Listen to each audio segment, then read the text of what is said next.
ரீசெண்டா நம்ம சேனல்ல டாக்டர் பட்டுவோட ஒரு பாட்காஸ்ட் பண்ணிருப்போம். அதுல ஒரு பர்டிகுலர் போர்ஷன்ல அவரோட இன்வெஸ்டிங் எக்ஸ்பீரியன்ஸ் ஷேர் பண்ணிருப்பாரு. கூடவே லாங் டர்ம் இன்வெஸ்டிங் பத்தியும் சொல்லியிருப்பாரு. 2008ல இருந்து 2013 வரைக்கும் என்னுடைய ரிட்டர்ன் 0. நவம்பர் 2008ல இருந்து 13 வரைக்கும். ஜூன் 2008ல இருந்து நவம்பர் 2013. ஓகே, கிட்டத்தட்ட 6 வருஷம்னு சொல்லலாம். Almost 5 years, 5.5 years. அவர் சொல்றதுபடி அவர் இன்வெஸ்ட் பண்ண ஆரம்பிச்சு 6 வருஷத்துக்கு எந்த ரிட்டர்ன்ஸுமே கிடையாது. ஃபர்ஸ்ட் ஆஃப் ஆல், இப்போ எல்லாரும் சொல்கிறாங்கல்ல long term equity investing will வின்னு. அதுக்கு ஆக்சுவலாக சிஸ்டமேட்டிக் டேட்டா கிடையாது. நிறைய பேர் எங்கிட்டலாம் பயங்கரமாலாம் சண்டை போட்டுருக்காங்க, என்ன இன்சல்ட்லாம் பண்ணியிருக்காங்க. பட் டேட்டா கொடுக்குறாங்கன்னா கொடுக்க மாட்டாங்க. லாங் டேர்ம்க்கு இன்வெஸ்ட் பண்ணா இவ்வளோ ரிட்டர்ன்ஸ் வரும்னு சொல்லிட்டு கேரண்டீடா எந்த டேட்டாவும் இல்லைன்னு சொல்லிட்டு அவர் ஸ்ட்ராங்கா சொல்லியிருக்காரு. இப்போ பெரும்பாலான மக்கள் எஸ்ஐபிலையோ ஸ்டாக்ஸ்லயோ லாங் டேர்ம்க்கு இன்வெஸ்ட் பண்ணா நம்மளோட கோல்ஸ் எல்லாம் அட்டைன் பண்ண முடியும்ன்ற ஒரு நம்பிக்கையில இன்வெஸ்ட் பண்ணிட்டு இருக்காங்க. இப்போ உதாரணத்துக்கு ஒரு 10 வருஷமா நீங்க இன்வெஸ்ட் பண்ணிக்கிட்டே இருக்கீங்க. தொடர்ந்து ஒரு 50 லட்ச ரூபாய் வரைக்கும் நீங்க இன்வெஸ்ட் பண்ண அமௌண்ட் மட்டுமே சேர்ந்திருக்குன்னு வச்சுப்போம். 10 வருஷம் கழிச்சு போய் பார்த்தா நம்ம இன்வெஸ்ட் பண்ண 50 லட்ச ரூபா அதே 50 லட்ச ரூபா இருந்தாலும் இல்ல அதை விட கம்மியா இருந்தாலும் நம்மளுக்கு டிசப்பாயின்மெண்ட் மட்டும் தான் மிஞ்சிருக்கும். நம்மளுக்கு என்ன தோணும், டைமும் வேஸ்ட் பண்ணிட்டோம், லைஃபையும் வேஸ்ட் பண்ணிட்டோம், இப்போ என்ன பண்றதுன்னே புரியாம ஒரு மோசமான சிச்சுவேஷன்ல இருக்கும். இந்த மாதிரி லாங் டேர்ம்க்கு இன்வெஸ்ட் பண்ணி ரிட்டர்ன்ஸே வராம போறதுக்கான வாய்ப்புகள் இருக்கா, எவ்வளவுதான் ரிட்டர்ன்ஸ் வரும், என்ன ரிட்டர்ன்ஸை நம்ம எக்ஸ்பெக்ட் பண்ணலான்ற எல்லாத்துக்குமான டேட்டாவையும் இந்த வீடியோல டீடைலா பார்க்கலாம். அது மட்டும் இல்லாம லாங் டேர்முக்கு இன்வெஸ்ட் பண்ணணும்னு நினைக்கிற மக்கள் எவ்வளவு பேர் உண்மையாவே லாங் டேர்முக்கு இன்வெஸ்ட் பண்றாங்கன்றதுக்கான டேட்டாவை பார்ப்போம். வணக்கம், என் பேர் பூசன். இந்த சேனல் ஃபினான்ஸ் பூசன். ஒரு ரியல் லைஃப் சினாரியோல இருந்து ஆரம்பிப்போம். இப்போ நீங்க ஒரு ப்ராப்பர்ட்டி வாங்கணும்னு யோசிக்கிறீங்க. ஒரு 50 லட்ச ரூபா இல்ல 40 லட்ச ரூபான்ற பட்ஜெட்ல ஒரு நல்ல வீடா வாங்கணும்னு யோசிக்கிறீங்க. அந்த மாதிரி நீங்க வீடு தேடும் போது ஒரு வீடை போய் பாக்குறீங்கன்னா அதுல என்னென்ன விஷயம் நம்ம மோஸ்டா பார்ப்போம்னா அதுல இருக்க குறைகள் தான் நம்ம கண்ணுக்கு முதல்ல தெரியும். உதாரணத்துக்கு ஏதோ ஒரு வீடை போய் பாக்குறோம்னா இந்த ஏரியால இந்த வீட்டுக்கு இந்த விலை ரொம்ப அதிகம்பான்னு சொல்லுவோம். அப்படி இல்லைன்னா இது நார்த் ஃபேசிங்கா இல்லாம சவுத் ஃபேசிங்கா இருந்தா நல்லா இருக்கும்ட்டு அந்த மாதிரி ஏதாவது சொல்லியிருப்போம். அப்படி இல்லைன்னா அதோட செவரு வீக்கா இருக்கு, காம்பவுண்ட் சரியில்லை, இல்ல ரோட் ஃபேசிங்ல லென்த் அதிகமா இருந்தா நல்லா இருக்கும்னு சொல்லிட்டு அதுல இருக்க நெகட்டிவ் விஷயம் எல்லாமே நம்ம கண்ணுக்கு பளிச்சுன்னு தெரியும். அது எதுவுமே இல்லைன்னா பர்ஃபெக்டா இருந்தா மட்டும்தான் அதுல அந்த பணத்தை நம்ம இன்வெஸ்ட் பண்ணுவோம். ஆனா ஈக்விட்டியில இன்வெஸ்ட் பண்ணும்போது, அதாவது ஸ்டாக்ஸோ இல்ல மியூச்சுவல் ஃபண்ட்ஸ்லயோ இன்வெஸ்ட் பண்றோம்னா அதுல இருக்க நிறைகளை மட்டுமே நம்ம முதல்ல ப்ரையாரிட்டைஸ் பண்ணுவோம். நிறைகள்னு சொல்லும் போது 12% இல்ல 15% இல்ல 20% கூட ரிட்டர்ன் வரும், லாங் டேர்முக்கு பண்ணா அதிகமான ரிட்டர்ன் வரும்னு சொல்லிட்டு நிறைய எக்ஸ்பெக்டேஷன்ஸ் வச்சு அதுல இன்வெஸ்ட் பண்ண ஆரம்பிப்போம். அதுக்கு ஒரு முக்கியமான ரீசன் சொல்லணும்னா, ஒரு ப்ராப்பர்ட்டி வாங்குறோம்னா அதுக்கு அதிகமான இன்வெஸ்ட்மெண்ட் தேவைப்படும். 40 லட்ச ரூபாய் இல்ல 50 லட்ச ரூபான்னு சொல்லிட்டு ஒரு பெரிய பணத்தை போடுறோன்றதுனால அதிகமா டைம் ஸ்பெண்ட் பண்ணி அதிகமா ரிசர்ச் பண்ணி வாங்கலாம் வேணான்ற முடிவு எடுக்கிறோம். இதே ஸ்டாக்ஸோ இல்ல மியூச்சுவல் ஃபண்டோ வாங்கும்போது நான் இன்வெஸ்ட் பண்ண போறதே 5000 ரூபாய் இல்ல 10,000 ரூபாய் தான், இதுக்கு எதுக்கு நான் ரொம்ப மெனக்கெடணும்னு சொல்லிட்டு அதை பெருசா கண்டுக்க மாட்டோம். ஆனா இந்த இன்வெஸ்ட்மெண்ட் தான் ஒரு 10-15 வருஷம் கழிச்சு 50 லட்சம் 1 கோடி இல்ல 10 கோடின்ற அளவுக்கு வளர போகுதுன்றதை நம்ம மோஸ்ட் ஆஃப் த கேசஸ்ல மறந்துடுறோம். சோ என்ன பொறுத்த வரைக்கும் எந்த அசெட் கேட்டகரியில இன்வெஸ்ட் பண்ணணும்னாலும் அதுக்கும் ஈக்குவலான ரிசர்ச் பண்ணி போதுமான அளவுக்கு நம்ம கான்ஃபிடென்ட்டா இருந்தா மட்டும்தான் அதுல இன்வெஸ்ட் பண்ண முடியும். அதனால அதுல இருக்க நல்லது கெட்டது எல்லாத்தையுமே தெரிஞ்சுட்டு தான் இன்வெஸ்ட் பண்ணணும். அதுவும் ஒரு முடிவு எடுக்க போறோம்னா அதோட வொர்ஸ்ட்டுக்கு பிளான் பண்ணிட்டு அதுக்கு மேல அதுல இருந்து பெஸ்ட் கிடைச்சதுன்னா ரொம்ப சந்தோஷம்னு எடுத்துக்கலாம். அதனால தான் இந்த வீடியோ ரொம்பவுமே இம்பார்ட்டன்ட் சொல்லுவேன். அதாவது இருக்க எல்லா டேட்டாவையும் தெரிஞ்சுக்கிட்டு நம்ம எப்படி இன்வெஸ்ட் பண்ணலாம், என்ன மாதிரி பண்ணா நமக்கு நல்ல ரிட்டர்ன்ஸ் கிடைக்கும்ன்றத புரிஞ்சுக்கிறதுக்கு உதவியா இருக்கும். இப்போ பட்டுவோட கிளிப்ல பார்த்திருப்பீங்க, ஒரு லாங் டேர்ம்ல கேரண்டீடா இந்த அளவுக்கு தான் ரிட்டர்ன்ஸ் வரும்னு சொல்லிட்டு எந்த டேட்டாவும் இல்லைன்னு சொல்லும் போது நிறைய பேர் திட்டுறாங்கன்னு சொல்லியிருப்பார்ல, அதே மாதிரியான எக்ஸ்பீரியன்ஸை ரீசெண்டா நான் ஃபேஸ் பண்ணியிருந்தேன். ரீசெண்டா நான் ஒரு வீடியோ போட்டிருந்தேன். யூசுவலா நம்மளோட சேனல்ல ரொம்ப அதிகமான கன்ஸ்ட்ரக்டிவ் ஃபீட்பேக்ஸ் தான் வரும், அதாவது பாசிட்டிவான கமெண்ட்ஸும். ஒருவேளை நம்ம ஏதாவது தப்பு பண்றோம்னா இந்த மாதிரி சொல்லியிருக்கீங்க ப்ரோ, இதை கரெக்ட் பண்ணிடுங்கன்ற மாதிரி கமெண்ட்ஸ் தான் வரும். அந்த வீடியோல மோஸ்டா நெகட்டிவ் கமெண்ட்ஸ் மட்டும் தான் வந்தது. அது என்ன டேட்டான்றதை முதல்ல நம்ம பார்ப்போம். இங்க 2008ல இருந்து 2014 வரைக்கும் இருக்க டேட்டாவை நம்ம பார்த்துட்டு இருக்கோம். 2008ல யாரோ ஒருத்தர் இந்த பாயிண்ட்ல இன்வெஸ்ட் பண்ணியிருந்தாருன்னா 6 வருஷம் கழிச்சு அவரோட ரிட்டர்ன்ஸ் நெகட்டிவாவோ இல்ல ஜீரோன்னு சொல்லிட்டு தான் இருந்துட்டு இருக்கும். அஃப்கோர்ஸ் நம்ம இப்ப பாக்குறது ஒரு எக்ஸ்ட்ரீம் சினாரியோன்னு சொல்லலாம். ஏன் இதை எக்ஸ்ட்ரீம்னு சொல்றேன்றதை இன்னும் கொஞ்ச நேரத்துல பார்ப்போம். ஆனா 6 வருஷ பீரியடுக்கு பாயிண்ட் டு பாயிண்ட்ல நிஃப்டிலேயே இன்வெஸ்ட் பண்ணியிருந்தாலும் நமக்கு நெகட்டிவ் ரிட்டர்ன்ஸ் வரதுக்கான வாய்ப்பு இருக்குன்றதா இந்த டேட்டா சொல்லுது. இந்த அளவுக்கு துரதிர்ஷ்டசாலியா பீக்ல மட்டும் இன்வெஸ்ட் பண்ணி அப்படியே 6 வருஷத்துக்கு ரிட்டர்ன்ஸ் இல்லாம இருக்கிறதுக்கான வாய்ப்புகள் ஒரு இன்வெஸ்டர்ஸ்க்கு ரொம்பவுமே குறைவு. ஒரு நல்ல இன்வெஸ்டரா இருந்தா இந்த பீரியடுக்கு ரெகுலரா எஸ்ஐபி பண்றாருன்றத அசியூம் பண்ணிப்போம். இந்த எஸ்ஐபியை நம்ம எப்படி அசியூம் பண்ணலாம், டெய்லி 100 ரூபாய் தொடர்ந்து 6 வருஷத்துக்கு இன்வெஸ்ட் பண்ணிட்டு வராருன்னு அசியூம் பண்ணுவோம். டெய்லி 100 ரூபாய்னா மாசத்துக்கு 3000 ரூபாய் எஸ்ஐபி கணக்கு. இப்போ இங்க நிஃப்டியோட டேட்டாவை அந்த 6 வருஷத்துக்கு நம்ம பார்த்துட்டு இருக்கோம். நிஃப்டியோட பாயிண்ட்ஸ் என்ன இருக்கு, 100 ரூபாய் டெய்லி எஸ்ஐபி பண்ணிட்டே வராருன்றத பாக்குறோம்.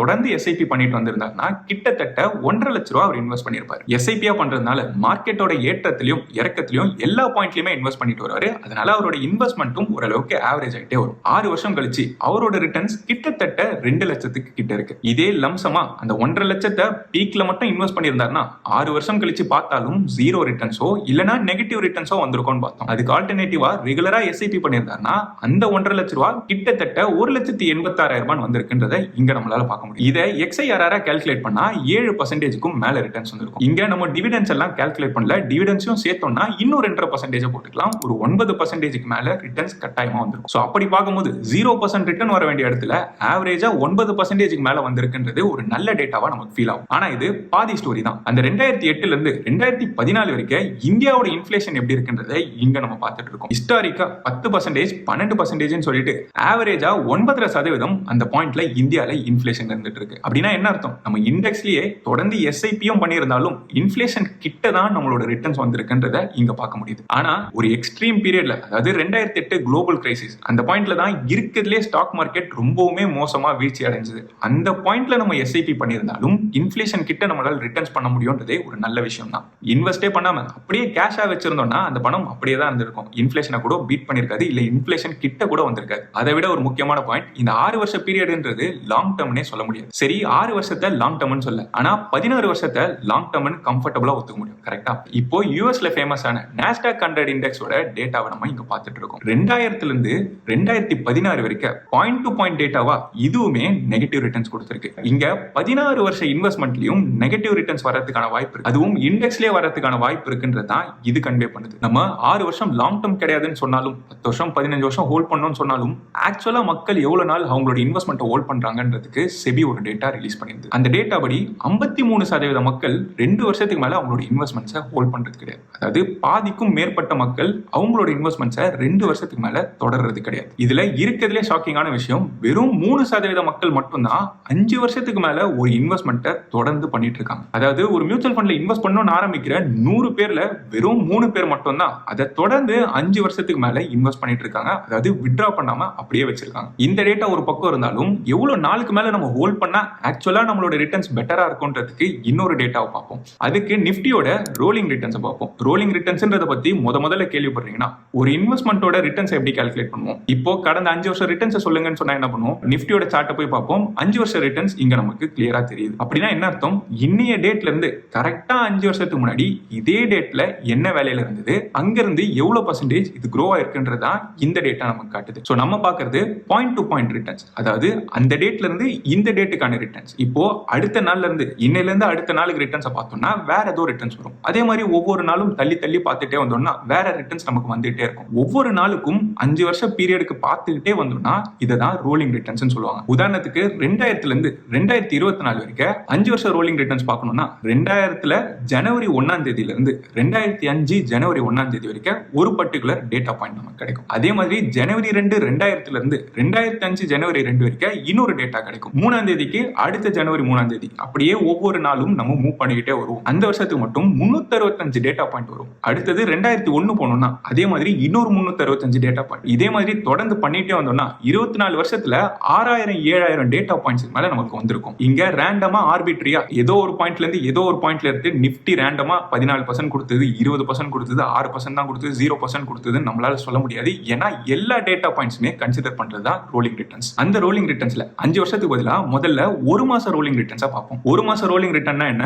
ஏதோ ஒரு இன்வெஸ்டர் நிஃப்டில இன்வெஸ்ட் பண்றாரு, ஆனா ஒரு மாசத்திலே அவரோட இன்வெஸ்ட்மெண்ட் எடுத்துட்டு வெளியில போறாரு. எந்த பாயிண்ட்ல வேணாலும் பண்ணிருக்கலாம். அதாவது 1999 இருந்து இந்த 25 வருஷ பீரியட்ல எப்ப வேணாலும் ஒரு மாசத்துல இன்வெஸ்ட் பண்ணி அவர் வெளியில போறதா அசியூம் பண்றோம். அந்த மாதிரி நம்ம பார்த்தோம்னா இங்க நிறைய வாட்டி அவருக்கு நெகட்டிவ் ரிட்டர்ன்ஸ் வந்திருக்கு. இந்த சார்ட்டை பார்த்தாலே நமக்கு கிளியரா தெரியுது. சில டைம் மேல பாசிட்டிவா ரிட்டர்ன்ஸ் வந்திருக்கு, சில டைம் நெகட்டிவா ரிட்டர்ன் வந்திருக்கு. அது பாதிக்கு பாதி அவர் போடுற பணத்தை இழக்கிறதுக்கான வாய்ப்பு இருக்குன்றதான் இது இண்டிகேட் பண்ணுது. இதை இன்னும் அக்யூரேட்டா சொல்லணும்னா கிட்டத்தட்ட 40% வாய்ப்புகள் அவரு நெகட்டிவ் ரிட்டர்ன்ஸ் பண்றதுக்கு இருக்குன்றத இங்க இண்டிகேட் பண்ணுது. ஒரு மாசத்துக்கு பதிலா ஒரு வருஷம் நம்ம மாத்தி பார்த்தோம்னா அந்த பாயிண்ட்லயுமே நிறைய முறை நெகட்டிவ் ரிட்டர்ன்ஸ் வரதுக்கும் வாய்ப்பு இருக்குன்னு இங்க காட்டுது. நம்பர்ஸ்ல சொல்லணும்னா 125 முறை நீங்க போட்ட பணத்தை இழக்கிறதுக்கான வாய்ப்பு இருக்கு ஒரே வருஷத்துல இன்வெஸ்ட் பண்ணி ஒரே வருஷத்துல வெளில போறவங்க. இப்போ ஒரு வருஷத்துக்கு பதிலா இன்னும் கொஞ்ச நாள் நான் ஹோல்ட் பண்றேன், லாங் டர்ம்க்கு ஒரு 3 வருஷத்துக்காவது நான் ஹோல்ட் பண்றவங்களுக்கு நெகட்டிவ் ரிட்டர்ன்ஸ் வரதுக்கான வாய்ப்பு குறைஞ்சிக்கிட்டே போகுது. இங்க 7% சான்ஸ் தான் அவங்க நெகட்டிவ் ரிட்டர்ன்ஸ் பண்ணுவாங்க. இப்போ ஆக்சுவலா நம்ம மேஜிக் நம்பருக்கு வரும். அதாவது 7 வருஷ பீரியடோட டேட்டாவை பார்த்தோம்னா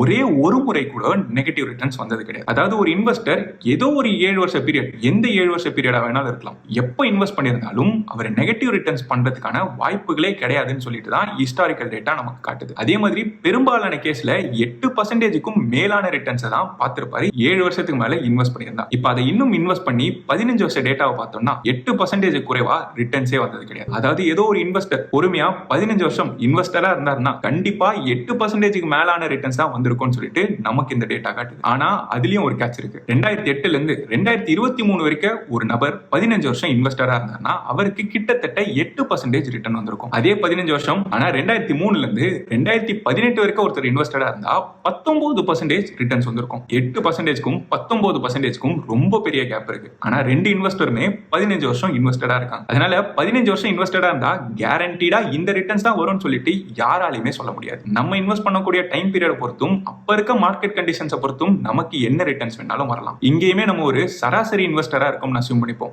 அந்த பாயிண்ட்ல 14.5% ரிட்டர்ன் வரும்னு சொல்லிட்டு இங்க நம்ம பார்த்துட்டு இருக்கோம். இப்போ இந்த 14%ம் ப்ரீ டாக்ஸ் ரிட்டர்ன்ஸ், அதாவது டாக்ஸ் எல்லாம் பிடிக்கிறதுக்கு முன்னாடி 14%. இப்போ ரீசெண்டா நடந்த பட்ஜெட்ல லாங் டர்ம் கேபிட்டல் கெயின்ஸை 10%ல இருந்து 12% ஏத்திருக்காங்க. இதே மாதிரி ஃபியூச்சர்ல டாக்ஸை ஏத்திக்கிட்டே போயிட்டு ஏதோ ஒரு பாயிண்ட்ல 30% டாக்ஸேஷன் வச்சாங்கன்னா இந்த 14%ம் போஸ்ட் டாக்ஸா பார்த்தா 11% தான் இருக்கும். அதனால நம்மளோட எக்ஸ்பெக்டேஷன்ஸை ரியலிஸ்டிக்கா வச்சுக்கணும். எப்பவுமே போஸ்ட் டாக்ஸ் ரிட்டர்ன்ஸை கன்சிடர் பண்றது நம்மளோட கால்குலேஷனுக்கு யூஸ்ஃபுல்லா இருக்கும். இந்த மாதிரி 10-15 வருஷம் இன்வெஸ்ட் பண்ணி டிசப்பாயிண்ட் ஆகாம இருக்கணும்னா நம்மளுக்கு டைவர்சிபிகேஷன்றது ரொம்பவுமே அவசியம். அதாவது மொத்தமா எடுத்துட்டு போய் ஸ்டாக்ஸோ இல்ல மியூச்சுவல் ஃபண்ட்ஸ்ல மட்டுமே நம்மளோட இன்வெஸ்ட்மெண்ட்ஸ் போடாம அதர் அசெட் கேட்டகரிஸ்லயும் டைவர்சிஃபைடா இருக்கும். ஒரு டிஸ்க்ளைமர் சொல்லணும்னா என்னோட மொத்த நெட்வொர்க்ல 70% ஈக்விட்டில இன்வெஸ்ட் பண்ணிருக்கேன். ஈக்விட்டின்னு சொல்லும் போது ஸ்டாக்ஸ் மியூச்சுவல் ஃபண்ட்ஸ் எல்லாம் சேர்த்து மொத்தமா என்னோட சொத்து மதிப்புல 70% இங்க தான் இன்வெஸ்டடா இருக்கு. மீதி இருக்க 30% பாண்ட்ஸ் இல்ல பிக்ஸட் இன்கம் இன்ஸ்ட்ருமெண்ட்ஸ் சொல்லிட்டு அதர் இன்வெஸ்ட்மெண்ட் கேட்டகரியிலும் இன்வெஸ்ட் பண்ணிருக்கணும். ஏன்னா ஈக்விட்டி நமக்கு ஏதாவது சர்ப்ரைஸ் கொடுத்ததுன்னா